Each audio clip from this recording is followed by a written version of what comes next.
go. Righto, we're on. We're on. Can you hear me okay? Yeah, can you hear me okay? Yeah. Cool. No, we're good to go.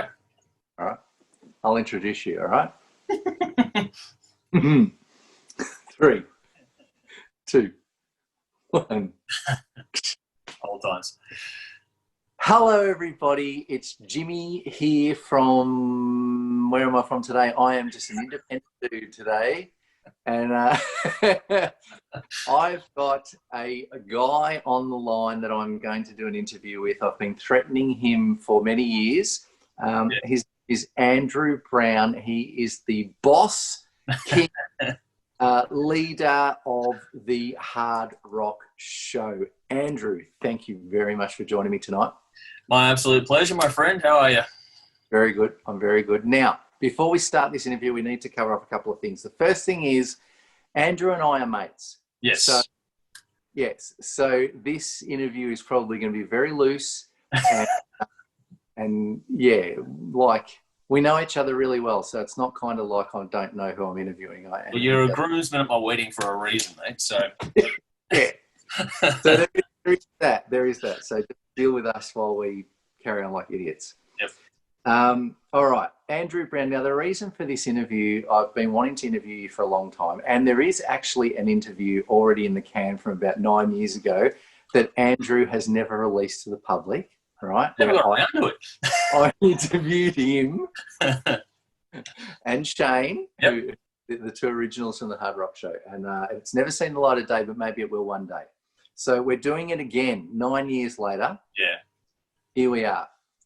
Now, and the second reason why we're doing this interview is because next year is the Hard Rock Show's 10th anniversary, which is an unbelievable achievement in this day and age. So I've been wanting to talk to him for a while, so here we go. Yep. Question 1, Andrew Brown. Okay, Jimmy. In 2021, the Hard Rock Show celebrates 10 years. This is an amazing achievement, as I've just said. Why did you and Shane start the show? Okay, history time on this is, you might be aware of this for the most part, but I don't know how many people out there are.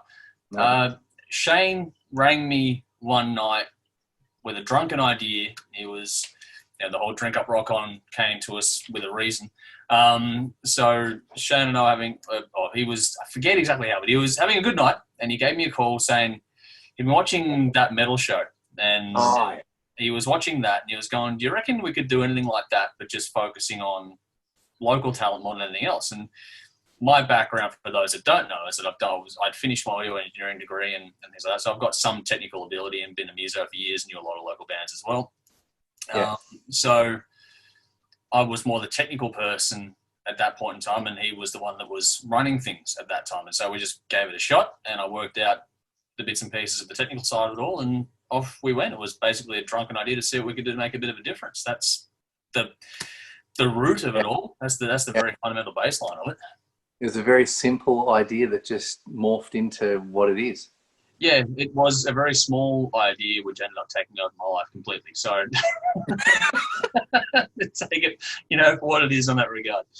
That is unreal. So with, in regards to that, what is it that keeps you doing this week after week? Because 10 years, man, it's like 520 weeks. That's a hell of a lot. We're approaching 500 episodes now, I think. Approaching. Yeah. So what is it about it that keeps you going? Oh, there's a few things. One, I'm an idiot. Because for those that don't know, you know this, but for those that don't know, I do all the editing myself as well. So the planning, the prep work, the editing, all that sort of stuff all falls to me. And don't get me wrong, everyone helps out and does their bit as well. But the bulk of it is me sitting at this computer that I'm at right now and doing all the work that goes into it behind the scenes. I think one, because I've always been passionate about music. I've been doing music since I was a kid. I think I started music when I was about 8 years old. I've done a whole lot of things in that regard.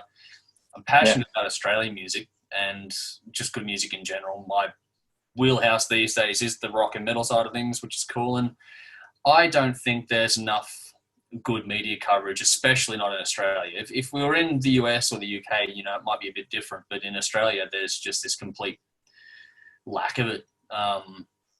No one does what we do, and I just think that in a lot of respects, I wouldn't know what to do myself if I wasn't doing it. I'd probably drive Jody and the kids mad if I wasn't doing something with myself, because I'm that manic on the energy. I don't sleep much. I just gotta keep doing shit. But I think that's. I don't know if that really answers your question, but I'm passionate about it. I think that it's needed. And yeah, like I said, if I wasn't doing this, I'd be doing something else, and I don't know what that'd be. And yeah, this is just a good way to burn a lot of energy off. And like that, you know, the puppy that's got too much energy and needs to do something. So it's kind of like a musician where you're, you're just so that the craft is ingrained in you, and you have to get it out. And if you don't get it out, then it drives you mad. Yeah, and for me, it helps that I love the process. I like the editing. I like the grind of it, and I think that's something that gets overlooked a lot in how much work. Like, you know this, you go to a studio, and when you've finished with the studio, 9 times out of 10, you're glad to see the back of the studio for a few months, and eventually at the itch, you want to go back to it. I wake up and I enjoy this. I like finding new music. I like getting new music sent to me. I like talking about it with people I care about, and I like editing it and releasing it. I like it from start to finish. Don't get me wrong, there are days where it's hard, but ultimately I love doing it. So I haven't lost that, so I keep doing it. So having said all that, been around a long time, what is the biggest achievement for you with this show over the last 10 years? Like, what are you the most proud of? I think for me, it's the same thing that it's always been, in that the highest bit of praise that I ever get is when someone spends their money based on things that we talk about. Right. Why people would do that is fucking beyond me. I don't know. I don't know why people would spend their money based on our opinions. So do you mean with like album reviews and things like that? Yeah. Or? So, a case in point being, when a band tells us that, they get a bump every time in sales, or, hits on their social when they appear as a clip or an interview or a review on the show, bands a spike out of it. And then when we get fans saying to us, the most recent example would be Download Festival, when I went to see Ghost. Yeah. And someone turned to me in watching the band and he said, "That was fantastic. The only reason I'm here is because of you." Oh, wow. Really? That's the kind of shit that's cool. Like that's the validating bit, if that makes sense. Not that I really require it, but that's the part that gives you a bit of a buzz and goes, okay, yeah, that feels good. Makes it worthwhile. Yeah. And like I said, that, and when the bands get, a big jump in what we, in their reach and numbers and sales based on what we do here, that's gratifying, because that was the whole point of it too. It's not about, I've never done it for likes or for views or anything like that. It's just, okay, what the bands get out of it, cool. That's what it's all about. Yeah. Excellent. All right. Very good. I don't know about this one, but I'll ask you it anyway. Yeah. How has the landscape changed over the last 10 years from when you started to where you are now? Sort of especially around, I'm kind of thinking more around the technology side of things. Yep. And is it a lot easier now than what it was when you first started doing it? Because you were the editing dude at the start.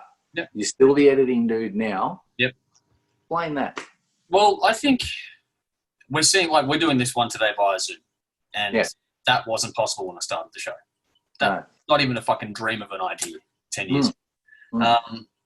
So that side of things is easier. The ability to sort of get, like, the advent of the smartphone has helped a lot as well, because when we started this, the smartphone was relatively new by today's standards anyway. And so what you can do now is that even if you can't get on Zoom, you can do the interviewing side of things. Like, you'll film your answers or questions, for example, what we do here. If we weren't able to do this face-to-face, you could film your questions. I could film my responses, and you can do it all on your smartphone, and you can cut it together on your laptop or whatever, or on your case, an iPad, in my case, the computer. So that side of thing is what's probably been the biggest game changer between social media and the way that's taken over people's lives. And the ability to do things like the editing processes themselves haven't changed too much in the duration. Right. the workflow is still the same. I think it's the same in audio engineering. You know, you'll get better tools, better things to play with, but the actual workload itself doesn't shift too much. The ability to get the content is the game changer, and the ability to distribute the content after that, because Instagram wasn't a thing back then. You had Twitter, Facebook, very young, kind of it, and they weren't anywhere near the reach they have today. And you had YouTube, and that was it. And then on top of the other side of the coin, though, is, you know, the downside has been the shift of things. I don't know if you've got anything on this down the line that we can hold the powder for, but if not, I'll go now. And that is the demise of community television in Australia is the opposite side of the coin. Yeah. So for how technology has improved things, and for how you can do things easier, get things like this happening, the downside is the platform to distribute with community television in Australia, watching that get slowly ripped apart over the last sort of 5 years. That's the other side of it, where that's the hard part to deal with. Yeah. How many final Hard Rock Show episodes have we had now? Is it 3? I think it's 3. 3 or 4. Yeah, a few now. And the last one, June this year, we got the stay of execution, I think 22 hours beforehand. Yeah. Which was nuts. My phone went nuts the night that happened. It was crazy. I was emailing the network at like 11:30 at night after the announcement had been made. But the thing that people don't know about this is that at Channel 31, for example, they had people in that day packing up their offices. Yeah, right. It was all over. And then they got the message come through, oh, hang on, maybe hold off on this for just a minute more. And then it was finally confirmed about, 10:30, 11 o'clock that night. Yeah, it was pretty late, yeah. That's incredible, isn't it? Yeah. It's a bit, that's the heart-wrenching stuff when you sit there and you're trying to, you know, you prepare. It's the idea of having a funeral to go to, and then turns out they're not dead. It's like... Exactly, yeah, that's right. It's a roller coaster. I've been through a few of them now. Yeah, we have, yeah. All right. So, okay. So, what are some of your favourite memories about the show and what you've done with it? You know, people that you've had on, experiences you've had, different, you know, going to venues and interviewing people and doing all that sort of stuff. What's some of your favourite moments of 10 years? 9 and a bit, 9 3/4. Something like that now. Yeah. Well, April is 10 years. So April coming up. April 2021 is 10 years. So it's hard because that'll change depending on your mood as well. I think as sappy as it sounds, the overall thing is for me the people I've connected with, like myself and everyone that's been on the show from start to finish. Not that it's finished, but you know, I mean, everyone that's sort of come and gone, there's always some sort of connection with it, and that we're going to do something that no one else has done as well is pretty cool. Like, I don't think there's anyone else that does the amount of self-production that we do on as regular basis for as long as we do it. I don't think anyone is mad enough to do that. No, I don't think anyone's crazy enough as you to do it. Yeah. I've always said to you, man, how crazy you are. Yeah. Over the last is insane. But anyway. Yeah. But so I think that the connections that we've made over the years with us behind the scenes more, so yourself included and everyone else that's on the show over the years, those are the things that are going to stand out more than anything else, and how we built a family. Yeah. And when things have gone wrong or right for people, you know, like we've been to funerals and weddings together, you and I, you know, that sort of things. We didn't even meet until the show was a thing. that to me, if you're going to put a full stop on it, that's my personal highlight of it all. There's been some great experiences along the way, and everyone is different. You talk about big names or no names, and it doesn't really matter, because at the end of the day, they're all just people, and some people are just fantastic able to hang around with, and you know, you see them when you get around there, and the camaraderie when you do get out and you see people that you've had a chance to chat to, and that part, that's really cool as well. Yeah, definitely. Yeah. Okay, very good. Maybe not as specific as you might have liked an answer, but that's the one. No. Yeah. That's kind of what I thought you'd come up with when I was writing the question down. You know me. Okay. So, all right, with that in mind as well, right?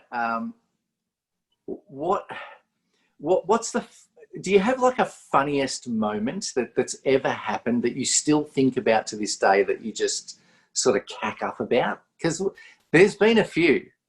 Oh, there's plenty. I think the one that still gets the quickest laugh out of me is when our better halves all took over and mimicked the three of us. Oh, yeah. That was just priceless. And you and I in the background going, whose fucking idea was this? was that. So any of the ones that were at the old studio, with the audience tapings, those are probably the ones that you think about the most, just because it was a very different environment. But there's been some fucking hilarious moments. The Alien Ken review that we did years ago with the tin hat on and shit like that. The special episodes we've done where, you know, someone's been really into something and then someone else has shit canned, and the reactions we've given to each other over that. Like, you know, when Dave binned, I think it was Diver Down for you, and then when I loved, after you'd left, I loved the new Night Flight Orchestra, and there was like 4 other people on the panel that just binned it, and it was like, you know, those things are the ones that stand out because they're hilarious, and you watch them back and they're so much fun, and you know, you just take the absolute piss out of each other. So in that context, that's when I'm going through and editing stuff, I have a laugh. Like, I watch the shit that we come up with and I just laugh. I think it's hilarious, and not everyone agrees. Like, some moments I know we've pissed some people off out there, and that's going to happen too. But that was part of it anyway, kind of. Part of the fun, ultimately. I know that people may not like hearing that, but it's if you're able to get an emotive response out of people, good or bad, you've kind of done your job. Oh, I think so. Do we still get comments on the Ingve Malmsteen Not for a while, but yeah, we do still get them. And that's the funniest thing too, is when people are just ripping you on YouTube about things you said, and it's like, okay, well, whatever. It still happens. I get comments on things from years ago. People find I got one on one of our Iron Maiden reviews a little while ago, saying, "Oh wow, British wolf dog," you know, kind of thing. Like, it's just, I don't know. It's very, very strange. Some of the commentary we get, that's some of the funny part. Sometimes I got to give credit where due. There are some comments that are like, well done. That was incredibly intelligent and witty. Like, they've cut us apart in a very good way, and it was well done. You took the time to really rip into us, and that, credit where due for that. So that's right. Things too. But I think also, on a more serious note, when you get messages from people, like, for example, we take Drainer, who's a great friend of ours, who discharges himself from hospital to come down and hang out with us. Yes. You think I'm mad. I think he's mad. And I'm like every day for it, kind of thing. Wayne, who has helped us out so many different ways over the years. There are some people, like Sonia is another one. And when we got the graphic of the image of Fred Rattlehead from Tabitha, those are cool little things. But then also, when you get messages, I remember one in particular that there was a woman who was homebound because of health issues. She couldn't get out. And so her watching the show was her, avenue into what was, new in the world of music.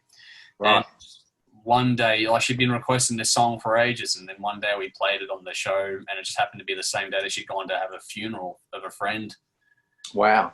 So it wasn't planned. We planned it all like weeks in advance, and just the way things lined up, it just happened to be on the day that made her life that much better on that particular day. When you can do that for one person, you're touching one person is good. It's a good thing. That's more than enough, kind of thing. I don't think about it too much more than that. If you've done that, you've done better than most for mine. Yeah. Fair. All right. Very good. Maybe not. There was some funny stuff in there and a bit more heartfelt stuff in there. There you go. Yeah. So, okay. So you've done a hell of a lot of interviews over the last 9 and a bit, almost 10 years. Yep. Who or what has been your favourite interview over all this time? And I know that's a tough one, but I'm throwing it out. And a follow-up question to that is, how many interviews do you think you've done? Ooh, take your time. Interviews. Shit. It's a lot. 100 to be extremely conservative. 200. I think a couple 100 interviews in there. Because I've done the majority. We used to do one every week. Yeah.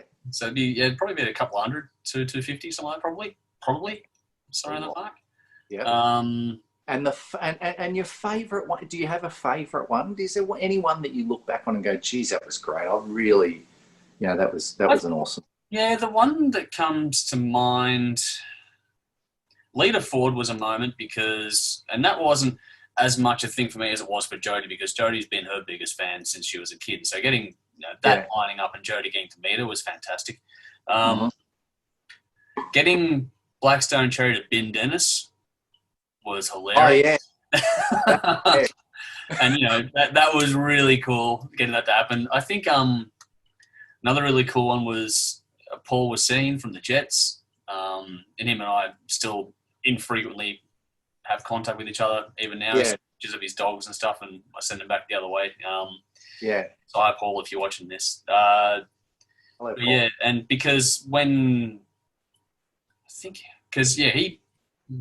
to think, he was supporting, I think it might have been Gilby Clark. Might have been. Yeah, I think Jodie and I were sitting down having dinner at the venue. Yeah. And he walked up and gone, "Hey, if you want to have me, I'd love to have you on the show at some stage." Wow. It's like, yeah, okay. It's a bit of a no-brainer. And then on top of that, I think Pat Cash, just because it was so different, so off the wall, him and Juno in the same room at the same time was a shitload of fun. That was a big day. That was, yes. And I beat him at table tennis too. And no, you didn't. I put the video into the episode. No, we don't worry. But that's some of the ones that sort of come to mind. And it's easy to remember those ones because they're higher profile. But there's been some great ones where you walk away knowing you made a pretty good friend with someone too. Like the guys in Ragdoll were fantastic. Yeah. Because a lot of the times, when you're interviewing these people, you're kind of meeting them for the first time. Yeah.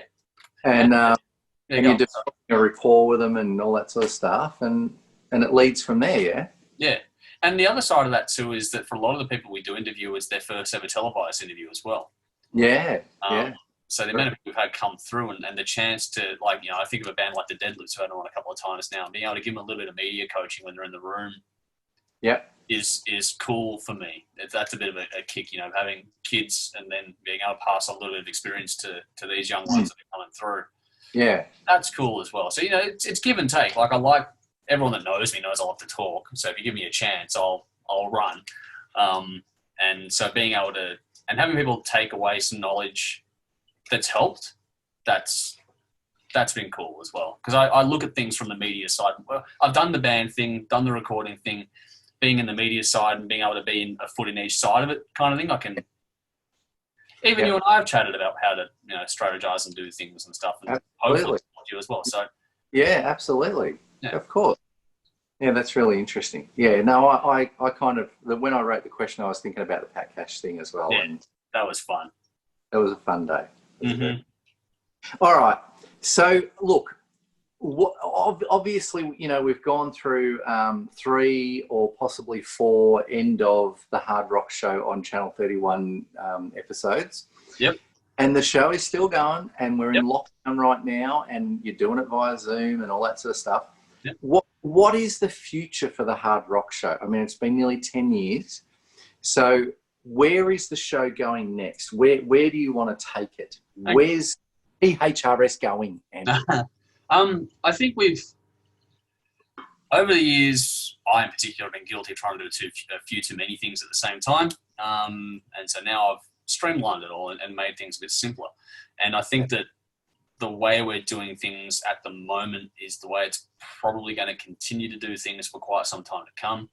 And that is that we basically film and release for the online format. So I'm also turning into a podcast on Spotify and other platforms. That's in the works as we speak as well. So, stay tuned for more information on that, obviously. Yeah, I think it's the first time I've publicly announced it, actually. Do you want to say that again? Just because I missed it. Oh, well, we'll be doing the show while it goes to YouTube and that. We're also going to be getting onto the audio platforms like Spotify and Apple Music and all that sort of stuff. So we're converting the show. So the format of the show has shifted to take that into account because we were convinced this time around that TV broadcast was gone. Yeah. So to think about what was going to happen next. And even though we got a reprieve again, or every time these reprieves come around, we've had the caveat that, it'll be 12 months and then that's it. And I think Channel 44 in Adelaide are pretty much resigned to the fact that at the end of, or mid next year, it's all over for them. Right. In terms of television broadcast. They're going to continue as a business. Yeah. I think Channel 31 might try and fight a bit harder than that, but at the same time, with the present government of the day, I don't see it getting a lot of legs. No. So if television is around, great, we'll keep using television. But we have now been forced into a position where we have to think beyond television as a means. And so the ideas now are to generate a lot more social content, which is why actually at the moment editing a bunch of stuff, getting all the archive stuff out there too that hasn't been seen yet. And building up our online base to be much bigger than it is now. That's the plan. And so we can be that online entity that people can find. Because as the years have gone by, the audience has aged with us. And we still have younger viewers as well, but the general speaking, the audience has come along with us for the ride. And so Facebook now alone, the demographic of that is 50 plus. It's the strongest social media platform. So for users over 50 years of age, that's the strongest social media platform is Facebook. Almost everyone is on Facebook. So if you've got a presence there, then you can leverage it. And that's what you think about. And so you know that from there, Instagram and Twitter and TikTok and all sort of stuff, gravitate down in age progressively. So you start to build your platforms and all those ones to keep yourself a bit of an evergreen presence. And so that's our thinking long term, is to build up the YouTube channel a lot more. And that's probably going to be our main platform going forward. And that's why what I do now with the television side of things is we'll do 2 sessions a week on this platform, and we'll do once a month when we can. We'll do it in our filming setup here in the actual room when we can get together again after COVID. And then, but the TV stuff is basically best bits of what we've done that week is cut together along with new music from bands and that. So that's the format for television, with the idea being that more content more regularly online to grow that platform faster, because eventually I think that community television, as much as I hate to say it, will cease to be a televised platform in Australia. And I don't see any point in trying to pursue the other television networks in this country, because there's no way I'm going to get a deal that I'm going to put up with. I'm not going to get Wayne's World off my own show. So, that's the thinking for mine there. So how big it gets, I think that's entirely up to us and more on my shoulders than anyone else's. So I guess the important thing to take away from that for people that are watching this is that you really need to get onto YouTube, especially. That's the one I'm pushing at the moment, yeah.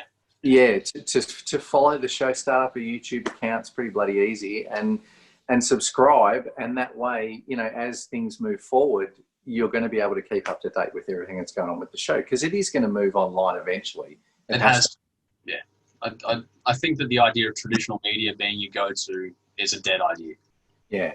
I think between podcasting and video casting, like on YouTube, so between YouTube and platforms like Spotify, that's where you need to be now as a media producer. Yeah. And so those are the markets I'll be drilling down on. I'll be focusing on the YouTube side and the podcast audio side a lot more. So all you oldies like me and you out there that are watching this, you got to get a bit more tech savvy and get yourself onto all these social media platforms so that you can keep up with. Even just pick one, because we're on pretty much all of them. So just pick one and just follow us there. And that'll, if you follow us on Twitter or Facebook, you'll get the links, and you just hit the link and you'll be able to watch our content anyway. You don't have to necessarily subscribe to YouTube. No, just to follow us on social, and you'll get all the links you need to do so. Yeah, cool. Yeah. Very good. Very good. Try and make it as user-friendly as we possibly can. Definitely. Yeah. All right. Now, I've got a couple of, just to finish off, we've got 2 questions, and they're kind of, I want your honest opinion on these. This is very, very interesting. Give me your... I won't bullshit, so... Yeah, no, that's right. Give me your honest opinion on the Australian rock and metal scenes right now. Like, what is good and what do you think could be better? Given the amount of time you've spent with bands, the amount of interviews you've done, you've gotten to know so many people and how so many bands work, including all of mine. In the end, because of yours. What's good? What could improve? What do you think? I think what is good is the talent. Hands down, between rock and metal, we've got some of the best musicians in the world, in this country, and in this our hometown of Melbourne. So I hands down, if you want to know what's good, the talent, the songs, the production. Now you've got some great studios between Monolith, Colour Sound, and Light Hill. You've got 3 world-class studios in Victoria alone. Yeah. And there's more than that, but those are the ones that come to mind first and foremost. Yeah. So I think we've got the ability, and both in actual tools and creativity to be. Everyone talks about the old Seattle scene and how much that took over the world. I think we have between metal and rock in Melbourne and Australia, we have more than enough talent and capacity to do the same thing. Mm-hmm. I think what needs to improve is bands relying on the old way of doing things. So things like print media or television, it's a shot at us too for that matter. So if you're relying on print media, television or radio to get you over the line, I've got news for you, it's not going to fucking happen. Yeah. You've got to be a lot more DIY. And this doesn't matter what industry you're in ultimately now. Even if you're a manufacturing plant, you've got to utilize social media properly. So I think that what needs to improve is that. And I think that what COVID has shown myself and a lot of other people too is that, you have to be agile, you have to move with what's happening, and you need to adjust. I think that if you think, I don't begrudge anyone doing things like going on The Voice and all that sort of stuff, but there's no success stories that come out of that. No.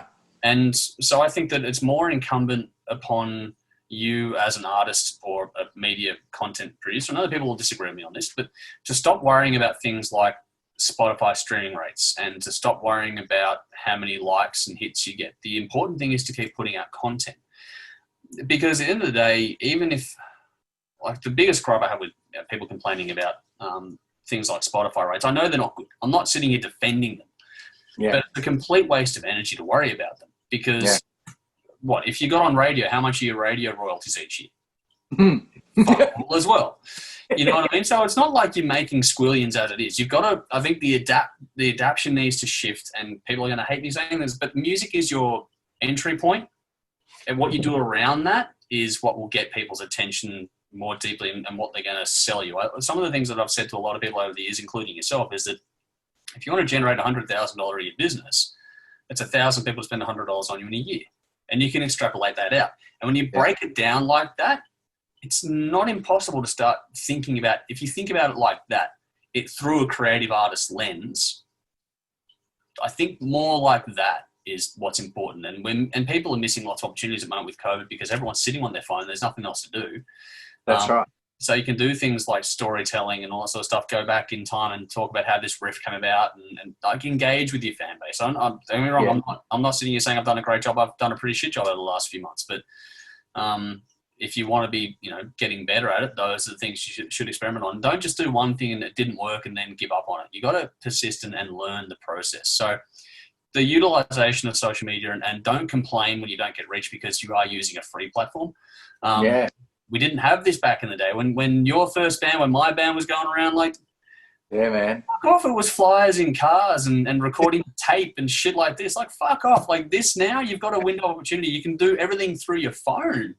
Exactly, yeah. That didn't happen back then. So, yes, there's good and bad in everything, but if you don't adapt and move with things, then I think that's what needs to improve. The talent is there. Yeah. Now it's about getting it out there to the world. And you've got it in your pocket every day to do so.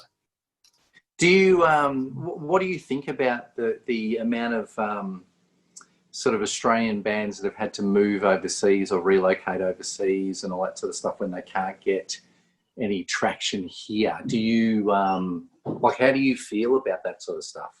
I get it. I completely get it. And I think also at the same time that if you're a good band in Melbourne, you'll go overseas and you'll kill most other bands dead. You'll knock them off their feet. They're so good here. The competitive streak, the talent on display, if you're good in Melbourne, you've got to be bloody good to get to be good in Melbourne kind of thing. So that level of ability, the songs, all that sort of stuff, you'll go overseas and you'll smoke them. You'll blitz it. So touring and that over there, I get it. Relocating,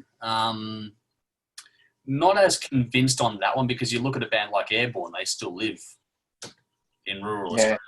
All their Yeah. kids overseas, but they live in Australia still. And so Yeah. I think that you can make it. You don't have to move overseas to do it, but I get the temptation to do so as well. It all comes down to what you're willing to leave behind. It is easier if you move overseas because of population density, distances to travel to get to different populations, all that sort of stuff. It's a lot easier.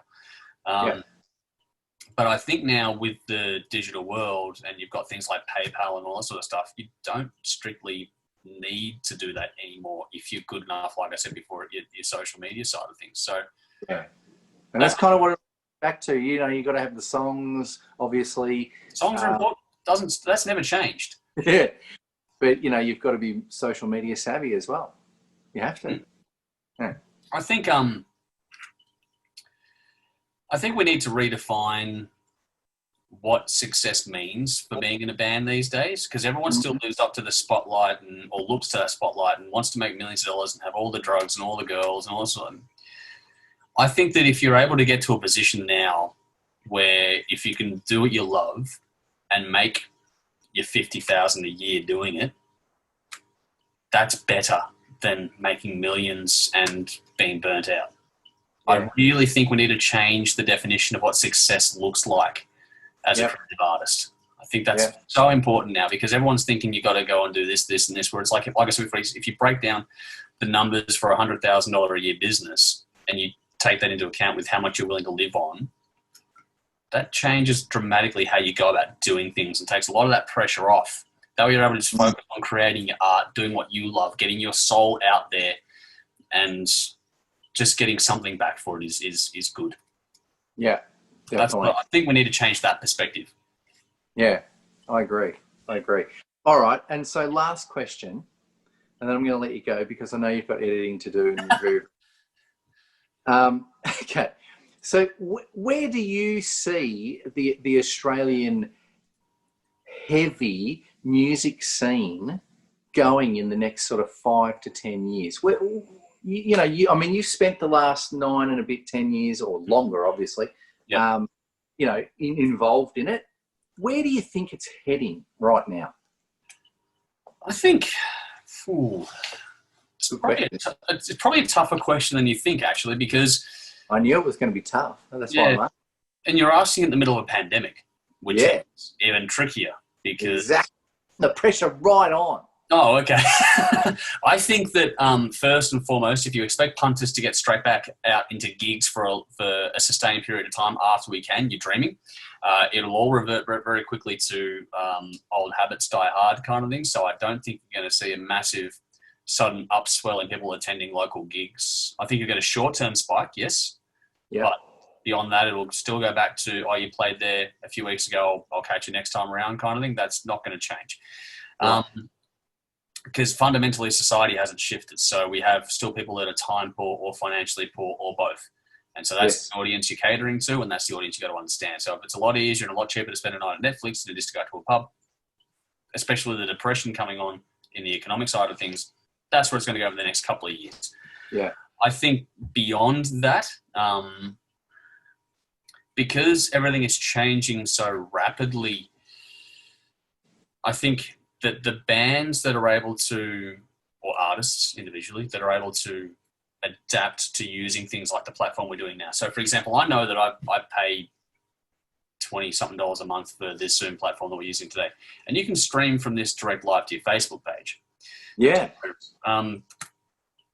If you start locking down that kind of ability and playing in that sort of space, I think that what we'll see shifting in that regard with all the tools for those that are willing to learn how to use them, is you'll see that bands won't just be bands anymore. They'll be almost personalities, which I think is what they're going to need to be to stand out. So it'll be a mix between being a musician and being a YouTuber kind of a thing, that idea.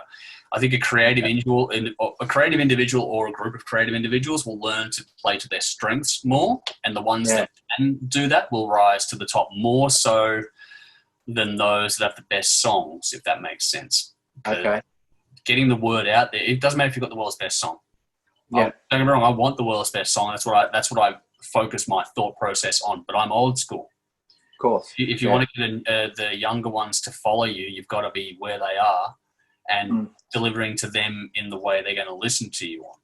And I think that learning to understand your audience is going to be more important than ever before, and then adapting to what they want that still satisfies you creatively is going to be more important. So I think more video content is going to be king. You'll have songs and albums and playthroughs and all the stuff they do now is going to be really important.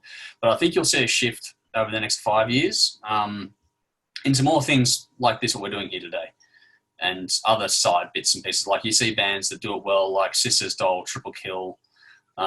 They've utilised their social savvy very well, and I think you'll see more. Even people like Rusty from Electric Mary are starting to utilise the social media a lot more. So it doesn't matter how old or young you are, that's the biggest shift that's going to come into it. And I think that what we'll also see is that the need to be signed with a massive label when you're starting out is so much more diminished. And once people understand that you can do a lot on your own, and then when you get to a big enough point where you require the assistance, that's when you'll sign to a major label or a label at all. I think that's the shifts that'll come over the next sort of 5 to 10 years.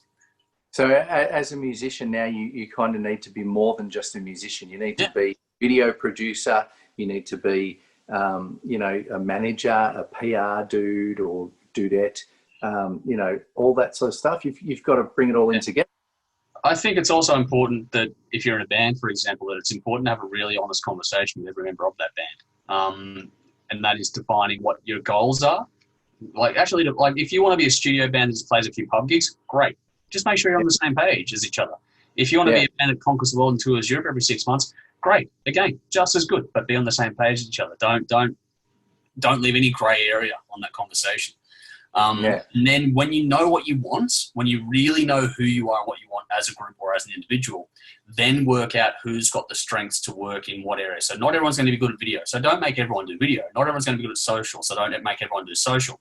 Divide and conquer. Make the workload to what people enjoy the most. And then and don't make one person do it all either, because you don't get many people like yourself. You do a lot of the stuff for your band, and people like me that will wear the load of it. And if they do, it's only for a certain amount of time before they get jacketed. So that's right. You got to share the load, and I think that's where that'll be the new camaraderie in a band, if that makes sense. Instead of going out and having each other's back at the pub, you now have each other's back in how you do what you do. Yeah, that's right. If you're dead serious about it, yeah. And that kind of, I thought of a question just while we were talking. I know last one, but I'm throwing another one in. So, in that respect, is that the kind of advice that you would give to a young band sort of just starting out? Like what if you say you had a young band, I don't know, say 18 to 20-year-old dudes and dudettes, and they came to you and said, Andrew, you've got a hell of a lot of experience in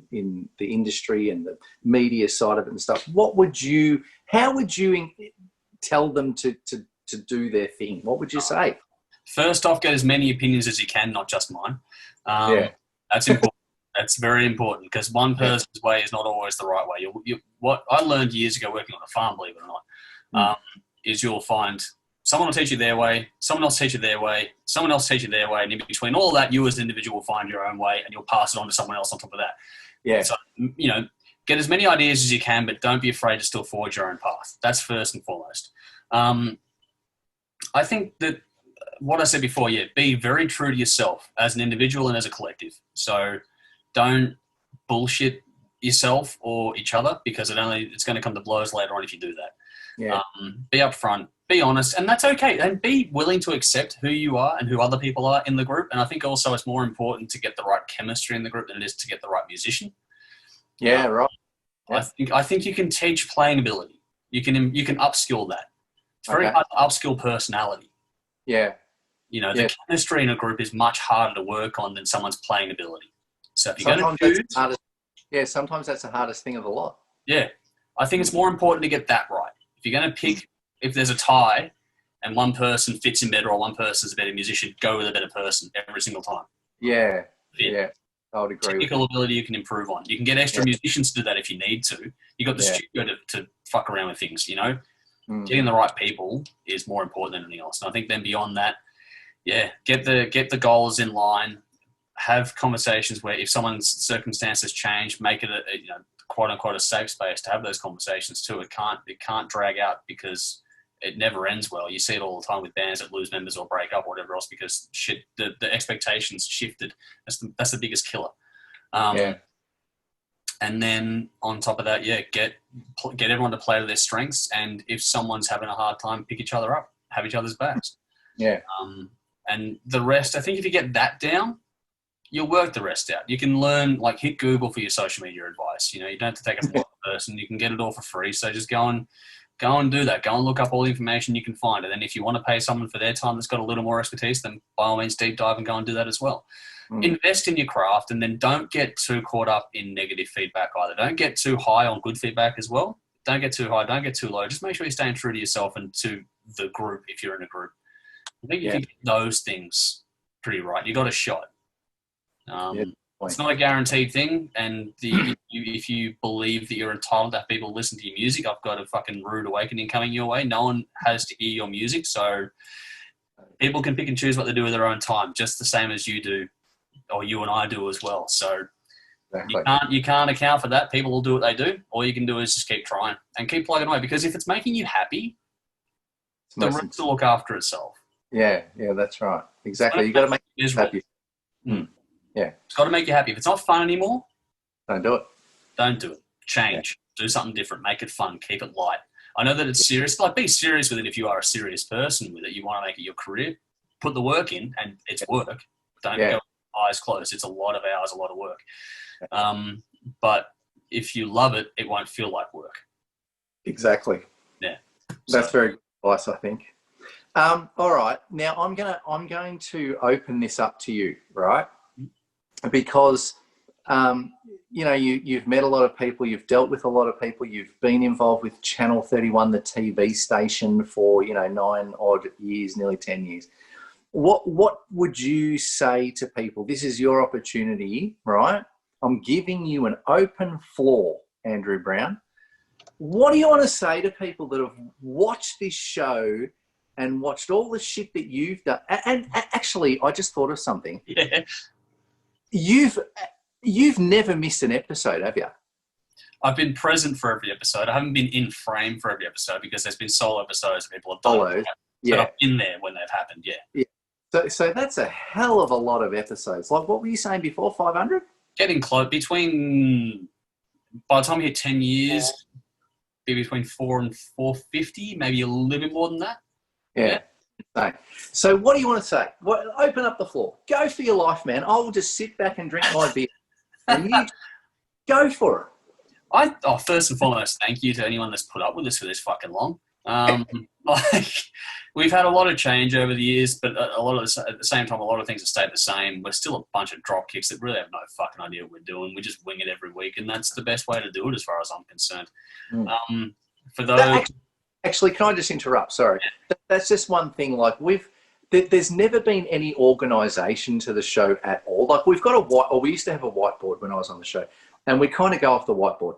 But basically, that's it. Everything else was just fly by the seat of your pants. Whatever happens, happens. And no retaking either. No retaking. Never retook a thing. Anyway. So I think, that for the people that have enjoyed us, thank you for enjoying what we've done. For those that have jumped off, hopefully you'll come back at some point. If not, then I'm glad you spent some time with us. Beyond that, to all the bands and to everyone that supported us in any way, shape or form, morally or financially or whatever else over the years, thank you to you as well. And also to the team that's been assembled over the years, from the early days up to today, everyone that's been a part of what we've done, a massive thank you to those people. Because as much as I do the editing and all sort of stuff, it'd be pretty fucking boring if it was just me talking every week. I don't think people would stick around long for that. Never get clips played, mate. Hey? We'd never get any clips played. Nah, I'm the droll. I'm the straight guy of the show, and the rest of the guys are the colour. So I'm not the most entertaining person to watch on my own.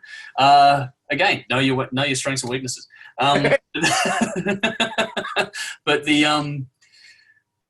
I think the other thing too is to my family and to everyone's families as well, not just mine, but everyone's families that have put up with our shit for coming up on 10 years in any way, shape or form. Fuck, it's a slog. And thank you, to Jody and my kids here, but also to your wife and kids and everyone else's families.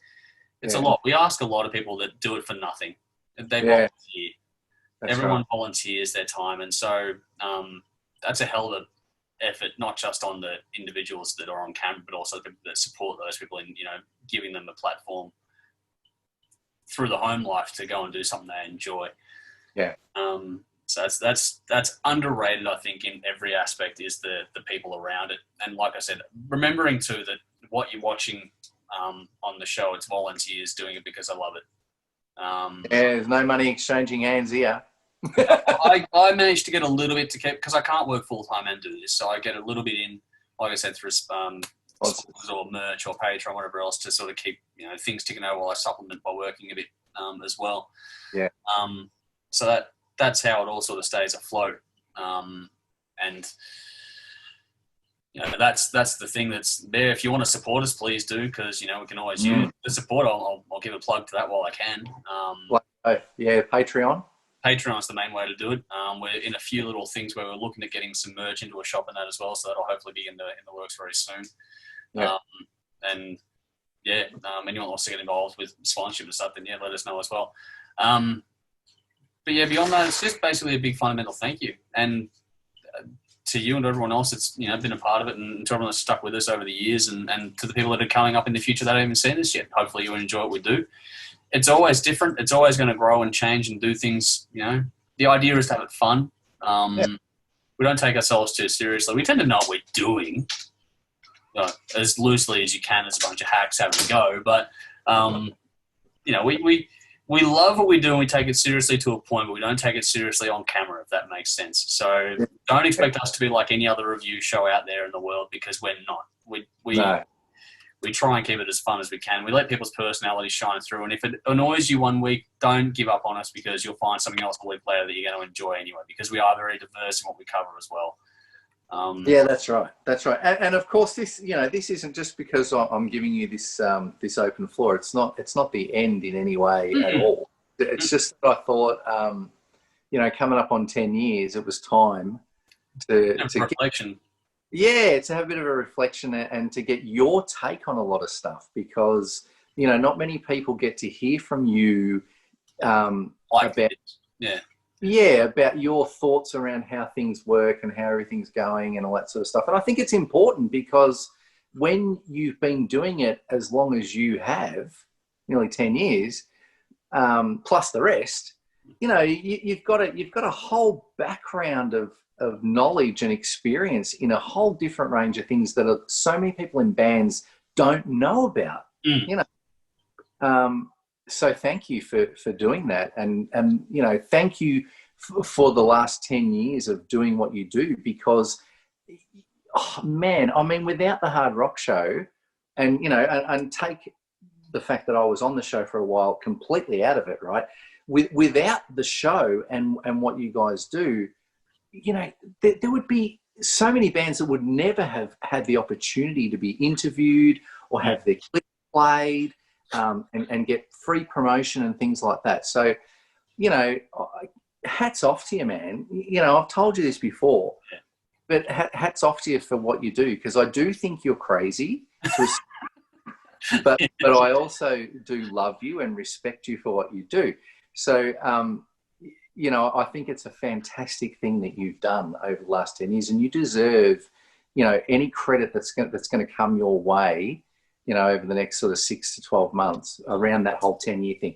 You deserve it, man, because you've worked your ass off, and I don't know anyone else that could do what you've done over the last 10 years. So, from my perspective, on behalf of all the bands around, you deserve a big thank you, man, for everything that you've done for all of us. Yeah. Oh, thank you. I appreciate it. I'm not good at taking that sort of praise. I'm not very good at responding to that stuff. No, I know. But, you do. And it's amazing what you've done. And I want to see it continue for the next 10 years. Not going anywhere. Yeah. No, and you're not going anywhere. And whether that be on Channel 31 or whether it be, on YouTube or Facebook or whatever happens. Yeah. But for now, really fucking good job, brother. Cheers, brother. Thumbs up from me and thumbs up from everybody all around that's going to watch this, hopefully. We'll see how it goes. We'll put it out there. But it's funny because I've only had, I think it's talking before, I think I've only had like 3 interviews ever, and you've done 2 of them. Yeah. So it's an interesting one to be on the other side of the coin. So thank you for taking the time to pick my brain a bit. Doesn't happen very often, so there you go. And you know what? This one's definitely going to air because I'm not. I'm doing one, so it's definitely going online. Hey, it's one less thing for me to worry about, so go for it, mate. Yeah, that's right. All right. No, thank you very much. Have you got anything else you want to say before we finish up here? Are you done, or how are you going? No, just like I said, thank you to everyone watching, but also thank you to you in particular for taking the time to do this again. And love it. For all the support that you've given me directly over the years as well. It's not really that. Oh, fuck. There's been some interesting times for us all, and like we behind the scenes as a group, not just you and I, but the whole group know it. That there's been some interesting times that we've had to all endure in our own little way. Yeah. And yeah, to you and to everyone else that's behind the scenes a bit more, it's a massive thank you. I wouldn't be able to do it without everyone that's come and gone or is still here today. Yeah. Something like that's just and like I said before, their families. And yeah, to everyone that's watched this, however long this has gone for, hour-ish kind of a thing. Thanks for sticking around to the end. Hopefully it wasn't too boring. We'll see how it goes. But yeah, no, and thank you for taking the time to do this with me here tonight. We'll line up a 15-year interview as well. So I'll maybe plan about 12 months in advance because it's going to take that long to lock me down again. We'll both be bald and fucking old and grey and shit, and I'll be wearing a beanie. Yeah. But no, all good. All right, man. Thank you, brother. No worries. Thank you too, brother. Enjoy. Hope you enjoyed the interview, everybody. Bye-bye. You can stop recording. Huh? Was that all right? That was beautiful. Did you want to was there anything else you wanted to talk about? I'll stop the recording.